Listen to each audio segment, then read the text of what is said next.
Hey guys, welcome back to another episode of Black Girls Living. You're joined with Vic. Jasmine. And we've got an amazing guest in the building. Can you intro yourself, darling? My name is Shaé Universe. I'm a singer, songwriter, and businesswoman. Oof. The voice already. She's not even singing yet. Smooth. Thank you. Thank you for joining us on this beautiful day. So Absolutely. Funny. Yeah, thank you so much for coming.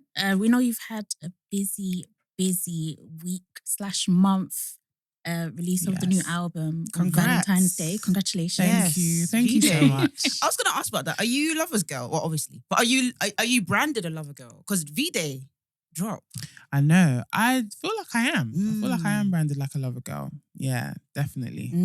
Cute. And the album's name, Love's Letter. So tell us about that. Tell us about the new album, what people can expect, and what vibe is it giving? Because it kind of gives me, like Sunday, warm Sunday, going to meet your man, getting ready, jump in the shower, come out, the oils, butters. Hey. Carry on. I'm so done. Love's Letter. So the project explores a journey of love. It touches on all the different types of love that we encounter in this life, whether that is romantic love, whether that is self-love, whether that is God's love. I take you through a journey of starting off from a place of wholeness, which I believe everybody is born into, in terms of when you're born, when you're a baby, you are innocent. You haven't had the chance to, or life rather hasn't had the chance to show you anything other than what is pure when you start out. And then you go through life and you experience relationships and you just go through things that may taint your view of love and also taint your view of yourself. And then it returns back to a place of, I guess, self-rediscovery, but from a more whole place, from an elevated place. Now you know your boundaries. Now you know yourself more. Now you love yourself more. That's kind of the journey that it takes you through. And in terms of the vibe, sonically and just more so sonically and the feeling I tried to evoke with my beat choices, my writing style, the cohesiveness of the story. I definitely feel like it gives modern day Lauryn Hill vibes, Miseducation of Lauryn Hill. It's very reminiscent of the India REs in ways as well. So I feel like it's definitely important and needed in this time to just bring back real music from the soul. Yeah. Who is the person speaking on the first track? That's my mother. Love my it. beloved mother. Love it. Did she know she was going to end up on the album? She didn't. She did not know. She didn't know when the conversation was being recorded. She didn't know anything. But she was super excited when she found out, when I told her. How was that day? So was she just speaking to you from the heart? Because she was saying some things. She was saying some and you just things, record, girl. but you're like, oh shit, this is a moment. I should record it. Honestly, it seems so random, but me and my mum, we have heart-to-hearts all the time. So I just happen to catch those gems, but she literally pours her wisdom into me as often as we can, And this particular day, I don't know why I recorded. It wasn't at the point where I started recording, we hadn't even gotten to the super prolific gems yet. It was just let me just record this conversation. I don't know. It sounds so, I don't even know, honestly. But now I do, obviously. So certain times you don't really understand exactly why you're doing something in the moment. But I just slapped on record and then it's just everything else just seamlessly fit together. I love when artists do that. Have you seen any other artists do it that has inspo on you? Because I love it. SZA, her grandma, and Ariana Grande, I think her grandma as well. And it's the grandmas are subtly dragging you, and it's and the words that they're saying Not is dragging you. Yeah, but it's the words they're saying is just no, I needed to hear this. Really, really beautiful. And I love that you have that at the intro to just kind of hit us. Thank you. But how was it just recording the whole thing? Putting it all together? It was a process. So I wrote all the different songs at different points. Throughout, all of them are written in the span of a year, apart from the intro. The intro I wrote in 2018 or something like that. Wow. Yeah. Initially with the plan for it to be the intro to a project I was working on at the time, but it just didn't work out. And then years later, I just always knew I wanted that to be the intro to a project, and then it just, made sense. But in terms of the recording process, a lot of the songs were recorded in LA. Were a lot of them? Some of them were recorded in LA. We're losing our recipes. The girls are going. The girls are going. I mean, yeah. A lot. She said, yeah. See, yeah. No, fair. Do what you gotta do. Listen, I mean, the thing is, right now, my goal is to break the US anyway. To be fair, Amen. To break that US R&B scene. So, yeah, I feel like it's coming. It's on its way. But the recording process. Some was recorded in LA. Some was recorded in London. Some were recorded in London, and it was just kind of like, again, just like seamless.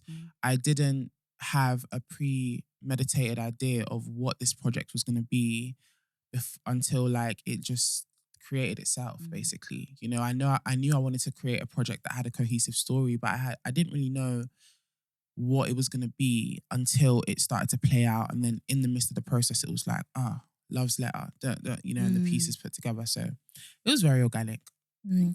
Is a lot of it from personal experience? All of it is. All of it. Wow. Just like a diary in a way. Exactly. Wow. Love's Letter.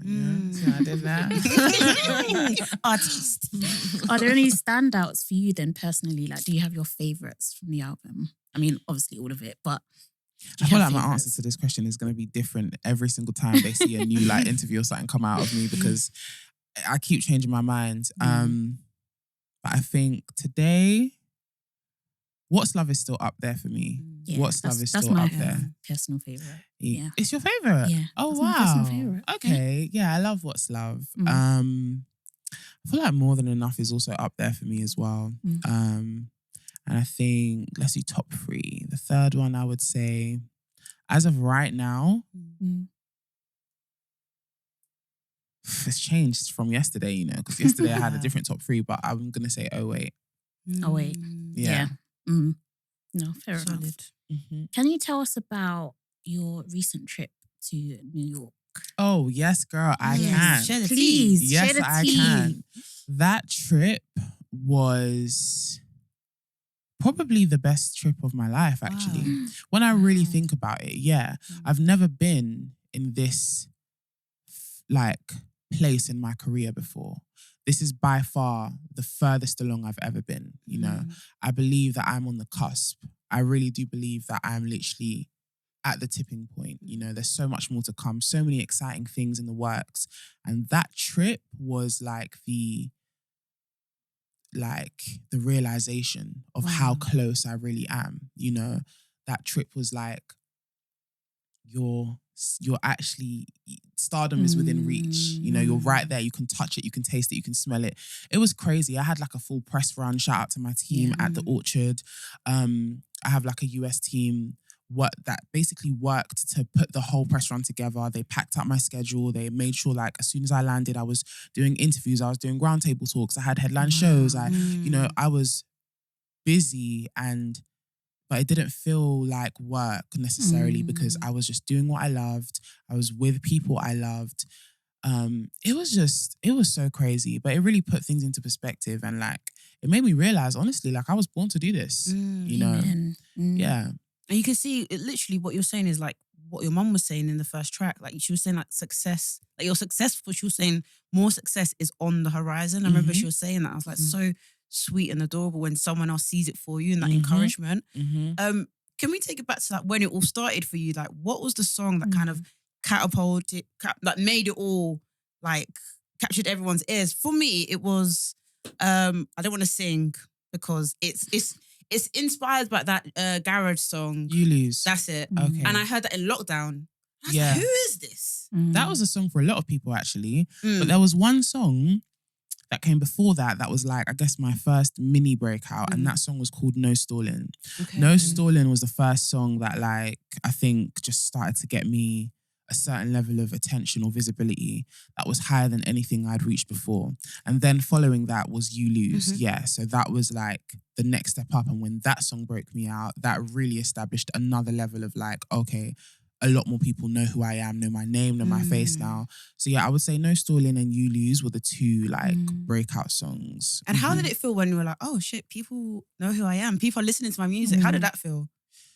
It was more of a, because I started with covers, right? Okay. I started off doing these covers on Twitter. This was back in like 2013, 14, 15. And I would not be showing my face. It would just be from like my neck down.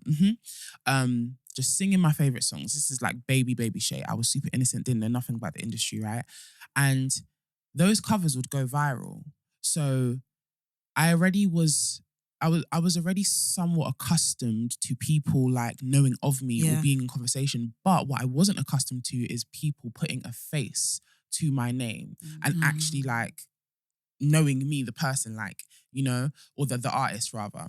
So that was definitely, it was a relief because, you know, at some point I was a bit worried, like, am I going to just be the girl that's just like the girl that does covers on Twitter or associated with just covers, you know? So we've come a long way. Wow. Journey. I mean, and what would you say your experience is now? Because especially you're saying that you felt this sort of amazing reception in the US and everything, but how is it when you're in the UK? Do you feel like, like, is it kind of like, because obviously we always have that conversation now. They say R&B is dead. How does that make you feel? That statement can never be true. Like, I'm just going to start by saying that statement can never be true. R&B can never die because first of all, we have all the timeless classics already that are going to forever last. And then again, we have new gen R&B artists, but there's so many of us out here that are making real quality music. You know, I think people are just quick to just say that because they're not really listening. They're not really, they are holding the standard of R&B to what's mainstream. Yeah. But mainstream music is not always necessarily the best music out there, you know? So it's like, if you really want to find quality music, you have to actually go and like search for it yourself. But I feel like I went on a tangent there. What was the question you asked me? Sorry, I basically did ask two questions in one, so sorry for that. Okay. I was kind of asking about the difference between the reception in the UK and the US. Yes. So I can't completely slander the UK because I have my community there, and that is literally what has kept me afloat. That's what's made me what I am today in the UK in the R&B space. And I love everybody that supports me, and I appreciate them. All the platforms, all the individual supporters, love you guys.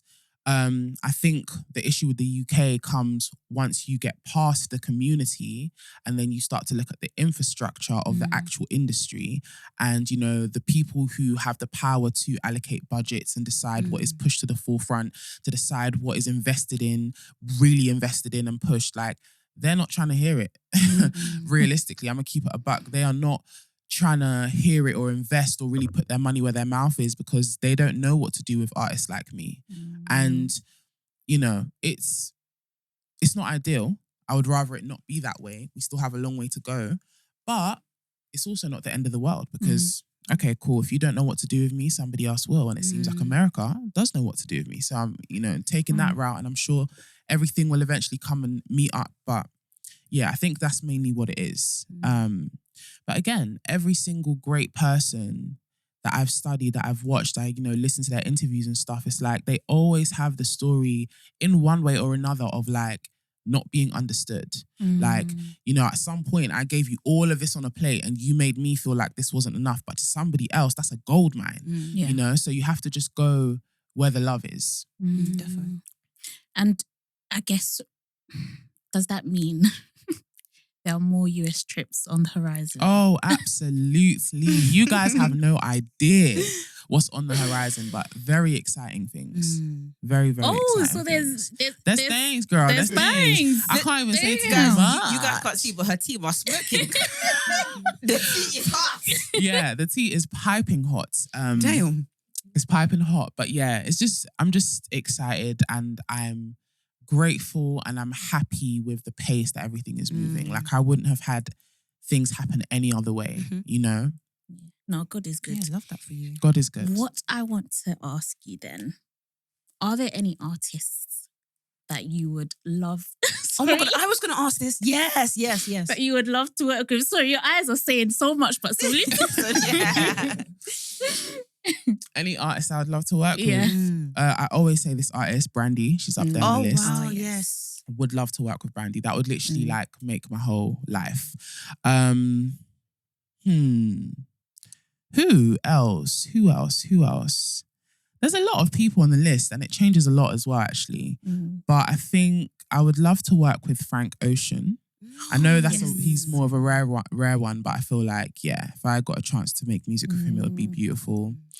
I would actually love to make a song with Thames, you know? Beautiful. Yeah. Yes. I feel like our vocal tones would complement each other a lot. And I think most recently I was talking with like my team about this. I would love to have a song with Kate Trinada. Ooh, okay. Yeah, I would love to have a that song would with Kate Trinada. Need You that. know? I feel The team, please. Yeah. I feel like that whole like house dance, like that's a sector that I definitely want to dabble in at a time. And also your music, like, it's so. I love that you mentioned Brandy because like I love when the girls like. I love when I hear the inspo and I'm like, yeah, you learn like you were revising, you were learning. I love when I can tell. Who else is your inspo? I'd love to know. A lot of just like old school, more so old school people. So I would say like again the Lauryn Hills, Erykah Badu, D'Angelo, Indiari. I used to listen to a lot of Anita Baker growing up with my mum, and she used to love like the Whitney Houstons as well, like Mariah Carey, like those kind of singers. But my direct influences, yeah, definitely more so the D'Angelos and the Lauryn Hills. Yeah. But so that was what you heard in your household growing up?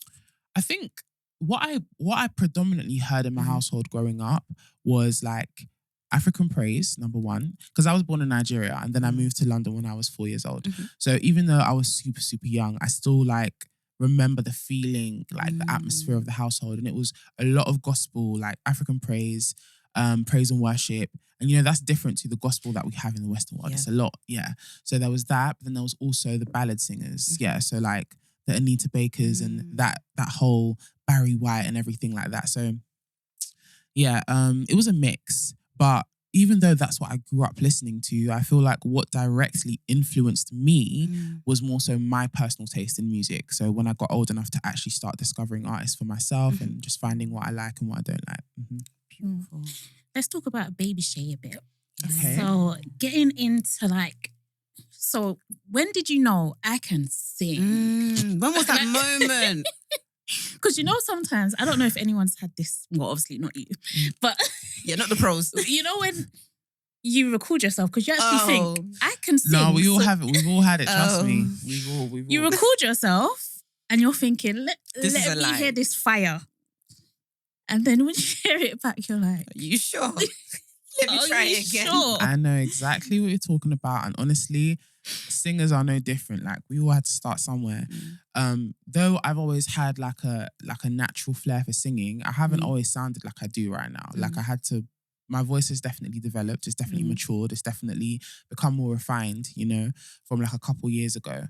And that question is such a funny one. Like when did I realize like, damn, I'm actually on these people. Like I can. Do you know what? Funnily enough, I feel like I only really realized that probably as of like a year ago. What? Very recently, Girl. Yeah. A year. Yeah. Because I think for a very long time, my humility cloud was so deep rooted that it clouded my perception of myself. I think as creatives, we are all perfectionists to an extent, but there's levels to it, right? And I feel like humility is a great thing. I feel like it's great to be humble. I feel like it's essential to be humble in life. But there is such a thing as being so humble that you don't recognize your worth, or you're now coming into rooms not understanding that you also take up space. You're not just a person that's just there like happy to be there. Like there's a reason why you're there. I struggled with that for a very long time, and it's literally as of last year, it's still a process. I still have days where I'm like fighting the imposter syndrome, as we all do. But yeah, it's probably only as of last year that I really realized, like, hold on, sis, like, you don't need to be breaking your back to get into these rooms because you are an asset too. You add value to any room you step into. So take time. You know, all the connections you're desperate to make now are gonna come. You know what I'm saying? It was just a mindset shift thing. And I feel like when that mindset shift happens, it just makes you a lot more relaxed in life, you know, because you're not desperately chasing now. It's almost like you're just working and waiting. Did you do any like competitions at school or anything? Yeah, I did. Did you sing? Yeah, man. I was in all them talent shows. Like, I'm sure there's probably footage somewhere. Like, if I go back to like my high school or something. But yeah, I was in all the talent shows, boy. Yeah, because one thing about a British school, you're gonna once they find out you can sing, man, they're gonna rinse it. They're just gonna milk That's it for your all brand. it's worth. Was that your brand like growing up? Like, I went through different phases. So like, first I was an athlete. Oh really? I was an athlete, from really young. I think probably from like the age of, I don't know, like 12 to like 17 or 18. What was your sport? Sprinting? I did 110 meter hurdles and high jump. Wow. And you have to go over the bar. Yeah. I've been tall for a very long time. Like, I'm 6 foot now, and I think I grew like an inch in the last year, but prior to that, I was 5'11" for like, I don't know, 10 years. Yeah. So I've been tall for a very long time. So yeah, I did 110 meter hurdles and I did high jump. And then that kind of came to an end. And then when I really started focusing on like performance and more music, so my university degree is in American theatre, which is more so primarily focused on acting, actually acting for film, acting for theatre. And I thought following graduating university, I would go into that. But then music just took me where it took it. Would you ever get into acting? Absolutely. I would love to like feature in like a film or even have my own little short film or something, or intertwine it into my music videos or something. You know, I definitely want to like work that muscle again. What kind of acting would you do? Would you kind of do like stuff like Insecure? Would you want to do like crime? Would you want to do, you know, romance? Would you write a song for a romantic comedy? I think we need to bring them. Absolutely. I'm in a stage right now where honestly, I'm just trying to set myself up where all the syncs just come flying in. Like, make music that is palatable and universally palatable, so it can be used in rom-coms. It can be used in, you know, different kinds of things. But I feel like if I would love to act in like an Insecure. What? That was slap. I would love to act in something like that for sure. A romantic film, I would love to do. I would even be open to acting in like something that tells like a black story, like a black historical story, you know? Yeah. Tyler Perry?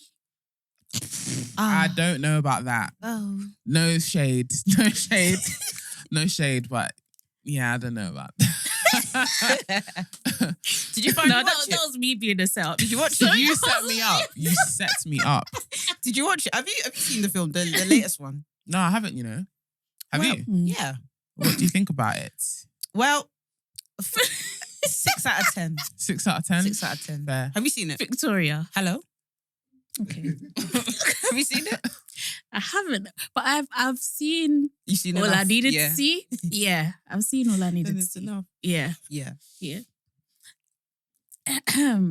Anyways, well, yeah, I'd love to see you do acting. I'd love to see that for you. Let's see how it goes. I feel like there's so much tea, but we're just going to find out when we find out. I'm just saying, let's see how it goes, guys. God's blessing, because it feels like there's so much. We can't know right now, but that's fine. That's fine. We're gonna watch the journey. We're gonna see it all. Have you got any festivals? Actually, Royal Albert Hall. Am I saying that right? Ma'am. Talk to us. So that was for International Women's Day. Yes. It was a joint event between Mixtape Madness and this platform called The Debrief. And they had Shah Simone come out, open the night. Then they had a panel talk with like, I think 5 women from the industry that are doing really well for themselves. And then I closed out the night. Gosh. It was a wonderful time. How was that experience? It was a great experience. I think what made it extra enjoyable for me, though, personally, was having my people there with me. You know, that was the thing that like made that experience for me. Mm. But yeah, it was a good time. I had fun. That's beautiful. Do you still get those sort of jitters or nerves before you perform? Or does it kind of feel second nature now? I definitely do still get jitters. I do. I don't think I'll ever not, just because number one, I'm so passionate about what I do, and I think whenever you're passionate about something to a level, you always want to be good at it. You always want to be, do your best. And so naturally there's always a bit of nerves that come with that. But then also, like, outside of my artistry, I am shy. People don't know this, but I am a shy babe. Yeah. I don't know. Do you think that people don't believe it or see it because you're an artist and you do? Absolutely. Yeah. They feel like, they just associate artists with just being bold and upfront, confident, and in your face all the time. Yeah. And I feel like because I have been doing this for a while, I've become accustomed to it, and I now know how to comport myself and carry myself in public, and I know how to poker face even when I do feel nervous. Wow. But it's still a real thing, I still have my whole own personality that my family and my friends know, which in ways is quite different to the performer. That must be so difficult, being shy, but also knowing that I have to be the center of attention, kind of no matter what. It has been very difficult, actually. Yeah. It has been very difficult because it's definitely an adjustment. But what I'll say to that is when God blesses you with a gift, I feel like God also equips you with what you need to step into that gift. You know what I mean? And so it has been a process, but I was always going to arrive at this point. I was always going to become this woman, be this woman. There's still more for me to do, but it's the same way that he imparted what he's given me is the same way that I will always and forever have everything I need to be able to spread this gift to the max. I believe that. I really do. So yeah, it's a process, but just got to take each day. Yeah. And I did want to ask, actually, when you were speaking about imposter syndrome and how you kind of overcame it in the last year, how did you do that? Because there's going to be a lot of people listening that have experienced the same thing, imposter syndrome, whether it's in their job, whatever it is. How did you get there? So number one is your self-talk. All the conversations that go on in your mind, every single thing, being so conscious and intentional about that. So you'll be surprised when you really start to pay attention to your thought patterns. You'll be surprised at how many times a negative thought pops into your mind, whether it's about you, whether it's about something else, whether it's about your life, your circumstance. Our minds are always going so fast, especially with social media now and all these things we're being fed, right? So it's being super intentional and conscious about what you're thinking about, what you're telling yourself daily. It sounds like such a small and minute thing, but those small thoughts are what build up your whole entire reality. How you perceive life, how you treat other people, how you perceive other people. Because a lot of the time, people that aren't happy in their lives or aren't happy in themselves project a lot of things onto other people, right? So it's from the inside out. So that's the first thing, your self-talk. The second thing is throwing yourself into obviously calculated risks. Don't just be out here just living life on the edge with no kind of plan or sense of direction. But the only way you can learn to trust yourself more, the only way you can actually believe you are that girl and you're capable is by showing yourself that you are that girl and you're capable. I want to do this. Okay, I'm going to do it and I'm going to do it well. And when I'm done, I'm going to feel good about it because I said I was going to do it and I saw it out. You know what I'm saying? And I proved to myself that I'm worthy. That's the only way you can really build a belief in yourself. You got to do the thing and continuously just take the risk and, challenge yourself. And I guess moving back into sort of the industry, are there any challenges that you've experienced that have sort of been learning curves at the stage that you're at now?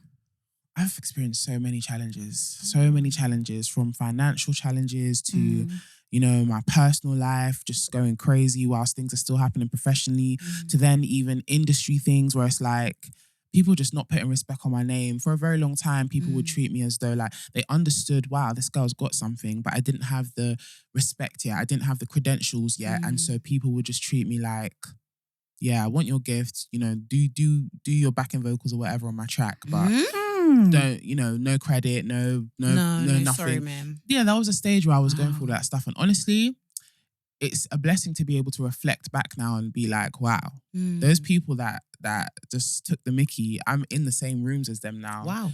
Holding the same exact space, you know? And it's like... But also, how wicked can you be that you don't want to... I hate when I hear stories like this, that you want to be so wicked that you're like, no, I'm not giving them credit. Why? I'll be real with you. It's mainly rappers. I don't know why. It's just a thing. But I know you didn't sing that. I know as a rapper you didn't sing it. So who sang it? Why are you doing that? It wasn't you. I can't talk with you. I don't know what it is. I think it's just like, it's just an industry thing. It's so weird, but it's mainly just like a rapper thing to just feel like, you know, you use a singer for your track, and instead of treating them like an actual artist, they're kind of just treated like a backing vocalist or a session singer. Yeah, we have a long way to go, but it's cool. I mean, it's not cool, but you know. Damn. Yeah, ratings to you. I don't know. Because I could imagine you probably would like, you know when I see people like Ray's story, and she came out on Twitter, and I was like, I bet you she's been sitting on that for a long time. Even to push that tweet button, she's probably like shaking. But oh gosh, yeah, massive respect to you. Because like that, I can't even imagine how frustrating that would be when people aren't respecting you. But as you said, you're sitting in the same room as them. This is what I'm saying. To show that we're all colleagues. This is what I'm saying. And this is why you just have to be like so careful about how you treat people. Not even necessarily because, you don't know who they're going to become one day. Like, regardless of whoever they become, just treat people with respect. Definitely. You know, just be nice to people. But even more so, this is why I will never change how I am. I will never feed into the ego or become full of myself. I will always and forever be humble, because at the end of the day, I was humble then, I'm humble now, and I'm still looking at these people eye to eye, you know? So it just goes to show you can actually be humble and still get to the position of power, you know? Oh my gosh. Me and Vic, we say this to each other all the time. Do you think, okay, we find that a lot of bad people have good things happen to them. And we're like, to be successful, must we be wicked? Wow. The straight answer to that. Okay, wait. That's actually a really good question and a layered question, yeah? I personally feel like in order to get to like the top of the top, like the 2% of the billionaires in the world, them man there, you got to be wicked. You have to do some sort of wickedness. I personally feel like, because that level of wealth is just insane. You know, it's insane. Like, it's insane. So, yeah, I feel like with that, yes, you do have to be wicked. But I feel like when it comes to being... success is also subjective as well, you know? What you deem as successful is different to what I deem as successful is different to the next person. So that's also a thing too. But I don't feel like in the grand scheme of things, I'm going to use myself as an example, I have to be wicked to get to a level of success. Because to me, success is not being in the top 2% of the billionaires in the world, you know? To me, you know? So it's subjective. But I feel like, just to touch on the point of like, it seems like a lot of bad people in the world get good things, right? That's true. I can't dispute that point. It's true, innit? Bad people get good things in this life. But my mum always used to tell me something, right? In life, your spirit is what resonates with people, right? That's the thing that people are actually left feeling. So like, after I leave this room right now, yes, we would have had a great conversation, but it's like, the energy I brought to you is what you're going to remember of me, right? That is what actually drives us in life. We are bodies, but inside our bodies is our soul, is our spirit, the actual thing. Now, all these people that you're seeing that are bad, have bad spirits, are leaving bad... No, for real. Are leaving bad feelings with people. Getting good things. Yeah, the good things are tangible. But what's intangible, what you can't measure, is what they may be dealing with in their own life as a result of the energy they are putting out in the world. True. You know, you don't know what people are dealing with once they go back home and they close the door and you're not seeing all the glitz and glam in the car and the money and you know, you don't know what people are dealing with. And I really feel like people that do bad, like genuinely do bad without a conscience and whatnot, I really feel like they do go through it in their own ways. I do. You know, it's an energy thing. So that's my personal belief. Quick question. So like, on being like, you're talking about being humble and being kind of like still having your ground, like still, you know, as an artist and a successful one and being in this space, and I'm sure you've been around different types of artists, how do you react, or how do you even feel when you see people who have lost it and they're like, nah, I'm gassed, I'm that guy, I'm that person, and they are rude to people or they just lose it completely? Because sometimes I see some celebs and I'm like, how have you lost it to this degree? I don't know if it's because they have people in their camp being like, yeah, you're that, you know, gassing them to oblivion. I'll be real with you. When I see people like that, I pray for them. I just pray for them, because I'll be real, being in the industry now myself, as humble as I am, it's very easy to cross that line, you know.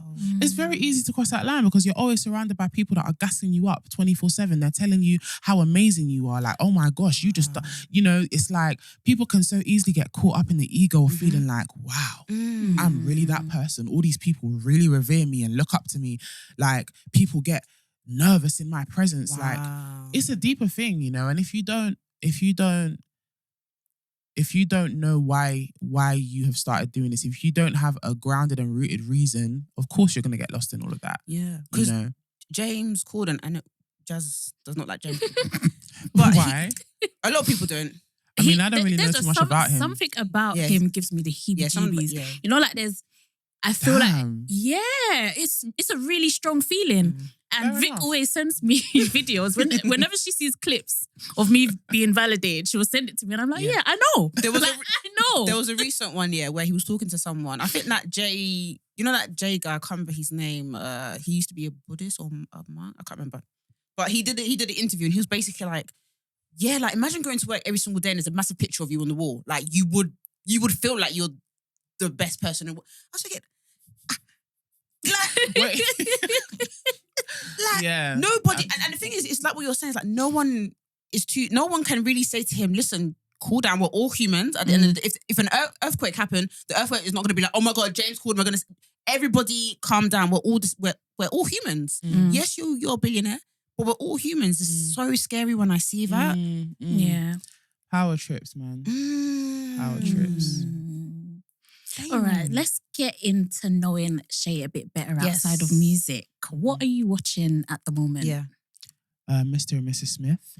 Oh, I haven't heard much about that. I've heard that's really good, you know. Really? Yeah. It surprised me still. It surprised me. But I'm not actually that surprised because I also watched Donald Glover's other thing that he had with Rihanna. I can't remember what it's called. Oh, Guava Island? Yes, Guava Island. And like I found him to be quite good in that. But yeah, he's really good in Mr. and Mrs. Smith. Like it's really, I'm enjoying it. A lot of plot twists. Do you like a bit of trashy TV as well? Like Love is Blind? I don't watch Love is Blind, you know. Oh, really? I don't watch, my sister does. She's always like, you need to watch it. Maybe I'll get into it at some point. I don't really watch any trash TV, man. I'll be real. You're good. I actually don't. The other day, I was getting my hair done and she had on, what does she have on? It's called Baddies or something. That's trash. That's trash. I was like, what is this? What is this? Like, it was basically a competition where people are flown in from all around the world to basically compete to be a baddie. Do you know what? Yeah, great Lani Good. I actually think she's a really, really good entrepreneur. Like, because she's so smart. I knew that when she was going to charge people, that people would pay. She's such a genius. Got to do what you got to do, you know. But I was just like, wow, this is something. So talk to us. What was? Because I was thinking, should I pay? I was like, nah. What? The show, because you have to pay for it to watch the baddies. Was this the UK one or the US one? The UK one. Oh, yeah. There's a US one called like Baddies East or something. East. Yeah. East. Oh, Lord. Guys, I don't know what was going on in that place, man. But it's just like people would just start randomly scrapping and fighting each other. You got wigs flying here and there. I said, guys, this is what you flew from your hometown to come and do. No storyline, just fists. That's it. I mean, wow. Obviously, each to their own. You know, everybody has different circumstances, but damn, like damn. For you to catch a plane ticket, But that kind of seems what America is like. It just seems like it's literally the American dream is there for everybody. It's true. And they're a lot more like bold and like just about it. So I feel you. It's very different to the UK for sure. Yeah. What music are you listening to? Listening to a lot of Destin Conrad right now. Love him. He's just been in my rotation a lot. Like he's got bops, he's got vibes. Who else am I playing right now? Yusuf Days. I have his most recent project, Black Classical Music. Like that just kind of stays on repeat. Who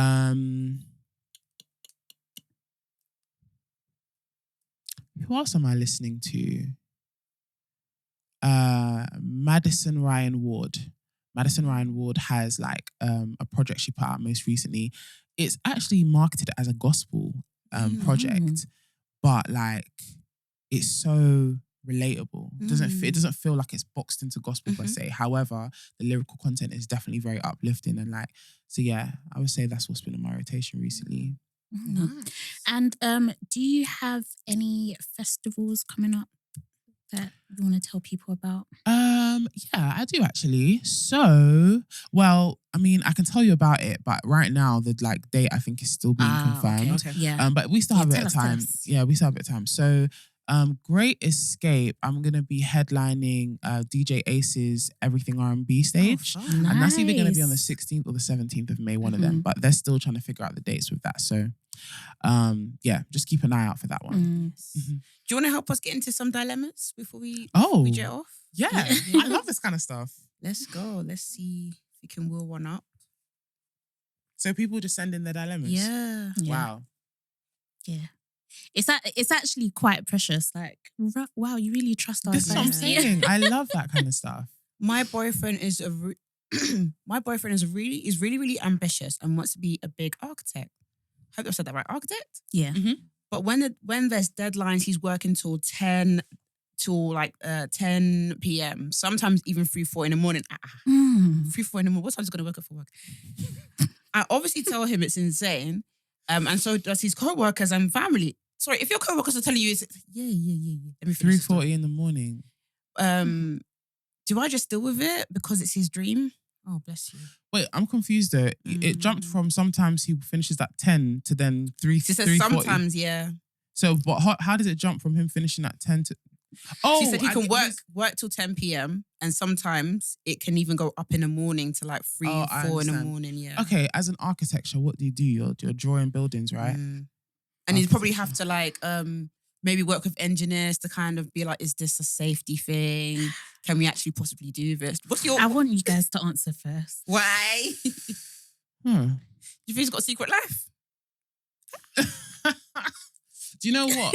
You know what? Yeah. I'm not even mad at it. Like I definitely get the like hunger. So funny. Okay. No, I get. I'm just a very skeptical person when it comes to them things as well. So it's just like, yeah, I would definitely be a little bit skeptical. But I think it's hard to give advice on that because you have to just know the kind of man that you have as well. Like, and I think she has to know herself. It's just like if it's not something she can cope with or deal with, as difficult as the decision may be, like you're gonna have to sit with that and actually just, come to terms with how you feel about that for real. Otherwise, you're forever just gonna be unhappy. And waiting for him to finish work. Basically. So yeah, that's what I would say. Just like really sit with yourself and see how you feel about that. And if you can actually cope with it. Because if that's what he actually has to do, and he actually does have to be out till 3:40, just assuming, giving him the benefit of the doubt, then yeah. Can I just say? Yeah. Sorry. Shoot me if you must. God forbid. But not even doctors. Yeah, not even finish that. 6 hours. 7 hours. After their shift. After their shift is due to finish. I don't know. And if the co-workers as well are saying you're doing a lot, then it seems like maybe... She should ask to see his phone one day randomly. She should just be like, babe, can I... Yeah. You need to do a little bit of snooping. Like, Yeah. okay, Just a small investigation. Nothing big, nothing major. I'm not. I'm actually not the Snoopy girlfriend. I'm chill, yeah. But when them kind of things start happening, you're coming home at 3:40 a.m. when work's supposed to finish at 10.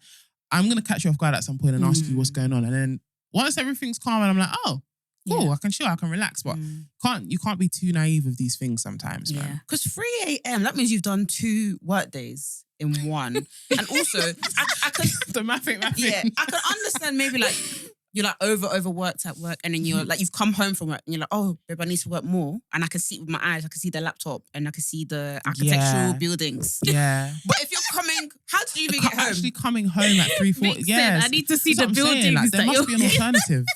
You must be able to like compromise somehow. Yeah. Come home and finish the work. Something. Because is the office building open at 3 a.m.? The security's gone home. You're asking valid questions right now. Nah, babe, do small investigation. Even if you're not looking through the phone, just do small things like check his office building, check the opening times. Or even say, do you want me to pick you up? Just something. Mm. I'm outside your office. I'm here to pick you up. Mess up. I'm so done. This is actually too Mess funny. up. Let's get into another one. Oh. Let's see. My boyfriend has a child, 6 years old, from a previous relationship. Him and his ex still share a streaming service such as Netflix. He says it's because it's cheaper to share, because the child uses it. It bothers me, and I still feel like it's unnecessary closeness between him and his ex. Am I overthinking it? You're overthinking it, babe. Yeah. You're overthinking it, babe. You're overthinking it. Because I'm sure you're using the Netflix account too. You get what I mean? Like, it's a Netflix account. Come on. What are they going to be doing? Sexting through Netflix? I think being paro because of a Netflix or streaming account is a bit much. But equally, you could argue, is it that deep to pay the $7.99 a month? It's just, is it even allowed? What do you mean? What's it called? To share accounts. He might have the tier, the two, the family homes. account. Yeah. Oh, He might be paying for the big boy, so everybody can stream it. You don't know, because his ex might have a partner. He's enjoying it, or she's enjoying it too. Yeah. Everybody's enjoying it on the baby's because one could argue that the baby needs that continuity. Well, the baby needs to know that episode 2 has finished, and he's going when he comes to mom's house, when he comes to dad's house. Okay, it's still at the same point. Doesn't want to episode from the beginning. Okay. That's Fair a good enough. point. No, come on. That's a good point. Yeah, and you two. Do you know what? I think you should just see it as at least that Netflix is paid off. Let me watch my Grays. Actually, no, you can't watch it yet. You have to watch it on Disney. Let me watch my shows. Yeah, Love is Blind. Me too. Yeah, it's true. Watch your shows. It's true. I like Shaé said, there's no messaging box on Netflix. If there was, I would question it. Yeah. It's Honestly, true. me too, man. It's so sad that we really have to like pay attention to all these tiny little things, but ciao. Yeah. The streets are There's dangerous. so many extra layers, man. Yeah, So many that- extra yeah. layers to it. Let it go, child. Let it go. You'll be fine, hon. Okay. Oh, bless. How do I deal with anxiety about going to podcast live shows or similar events on my own? That's an interesting question. I've been to events by myself. How do I deal with like nervousness around that? Well, it depends on my mood. One time I went to a concert, I was on my period, and I feel really bad I've said it on the pod. Someone was trying to talk to me. I was just like I can't force convo right now. But you just have to own it and be like, I'm gonna be in my jacks and enjoy the artist. Like I love sometimes just going to artists. Like I saw Bree Runway by myself, and I was like right at the front because I was like, I don't wanna. I could bring my friends, but I was just like, I don't want them to feel like I don't think they're into it as I am. And you can just have that immersive experience and enjoy it. You just feel like it's you and the artist. And then it gets to a point where you're kind of like singing along with the people next to you. Yeah. So I don't think it's that bad. But podcast live shows, you probably if you're keen to meet people, trust me, people will seek you out and you will seek people out. Make sure you're being a busybody though. So go into the bars. Yeah. Be around. Meet yourself, socialize, if you will. Yeah. And I think the good thing about stuff like that is that you're around people that are similar minded. Yeah. So you will find, people that are kind of your vibe. So yeah, I wouldn't worry. And I think Jazz always says this. Sometimes for podcast live shows, people do make a hashtag for people going alone. Yeah, it's true. And I think people do that for artists as well. Like they'll be like, oh, is anyone going to so and so by themselves? So like hit them up. That's so good. Yeah. Do you know of much people going to like your shows alone or anything? Many like people come to my shows alone, actually, but I mean, sometimes it's people I know, sometimes it's people I don't know. I don't really know how to advise that because I really don't mind going places by myself. I kind of like it sometimes. Yeah, exactly. And I think it's just owning that, like, I'm by myself and there's nothing wrong with that and not seeing. I remember one girl said to me once, she was like, I always see you shopping by yourself. Damn. But I think, isn't that normal? I thought shopping by yourself was normal. Since she said that, sometimes when I'm shopping, I'm like, I'm really, are people watching me going, this girl is really alone. I thought that was a normal thing. I'll be real. Yeah, so did I. Shopping by yourself. I really thought it was. Sometimes it's even a better experience. It really is. Because you don't want, it's like you could go with your friend, but she's like, let me just, now I could just try on every single thing. Because I have this thought process where when I was younger, I used to think, if I go shopping with my friend, what if they think this thing I picked out is funny? And they don't want to say. But yeah, I think shopping alone, it's bliss. Like you can just try it on, take your time. You're not thinking, oh, is this person waiting on me? Am I waiting on them? Blah, blah, blah. Yeah. So yeah. Let's see if we can get into one more before we jet. All right. Oh, this is quite long. Let's see if we can.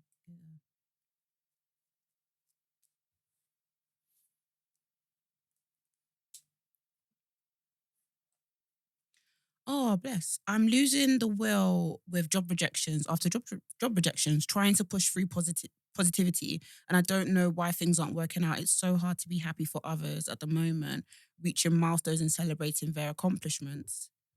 Oh, wow. Damn. I think when you're in a dark place or you're in negativity, it's really hard to like see the light or see positivity on the horizon, but it will always happen. Like the story's not done yet, basically. And I don't know how to say this, but like you have to dig deep to celebrate others, even in your like hard times. Like, because sometimes when people say, "Oh, I can't celebrate people right now," I'm like, I don't know if it's because I can't relate, but yeah, I can't relate. If I'm going to be honest, I have to like dig deep to be like, okay, this person needs me right now. It's their baby shower, whatever it is. Let me just maybe I can't be social in that aspect, but let me send something to their house or let me think about their due dates. How can maybe I can drop over some jollof rice. Maybe I can send over a tasty voucher. Just those little things just to show people you're present. But if you're kind of like, okay, I'm just going to be present when I'm better. Sometimes, especially if you don't communicate that with people, they may think, fuck, she ain't fucking with me. Or then this is what I say to Janice. Some people might say, she's jealous. There we go. So just make sure you're communicating, I'd say. Yeah. And also, I think as well, if that's how you're feeling, sometimes it's actually best to just try and stay off social media for a bit or take like a social media break. Because, yes, I agree with you. You know, in that time, just dig deep and everything like that. But also, a lot of things on social media are performative. You know, it's just like performative anyway. So it's not even really like, oh, this is even something worth you feeling bad about in yourself, but you're constantly fed with it every second, seeing this or that or that. So yeah, I think sometimes taking a break from social media is good when you're feeling like that as well. Yeah, 100%. And I think as well, just to add, just recognize that you're not alone. Like there's a lot of people going through similar things to you, like job rejections. Like it's a really tough market out there right now. Like we're going through a global recession, in fact. So like it's hard to find a job. There's a load of rejections going around. And also just in general, the world we're living in right now is not in the best state. Like it's very, very normal to feel horrible. And yeah, I guess as well, don't be afraid to reach out for help. Like if you need help that's a bit more professional, 100% go for it. Exactly. And sometimes you don't know how your friends can help you with like job rejection. With advice with getting a job. Your friend might be able to be like, oh shit, yeah, I'm good at job interviews. Like some people are like, I fucking nail job interviews. I find those people like, fuck, you know, like how is that your thing?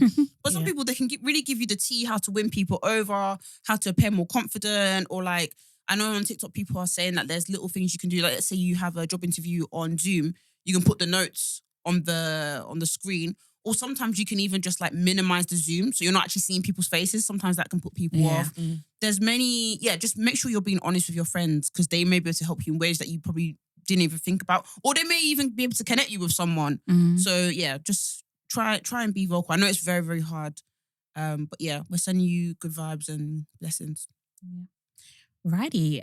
We've come to the end of the show. So Shaé, thank you so much for taking the time out and coming here. Thank you guys. Please tell people where they can find your new album. Just reiterate Love Letters, where they can find it, where they can stream it, and where they can find you as well on socials.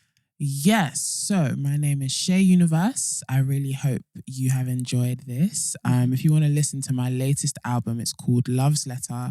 It's available everywhere right now. Spotify, Apple Music, Tidal, Deezer. Oh, Tidal, Jay-Z. Yeah, Amazon Music. It's available everywhere. And if you want to follow me, if you want to follow my journey, please do. You can find me at Shaé's Universe on all my socials, TikTok, Twitter, Instagram. And that is SHAES followed by Universe. Thank you so much for having me. Oh, thank you so much. Have a lovely week, guys. You know where to catch us. Bye. Bye. Bye.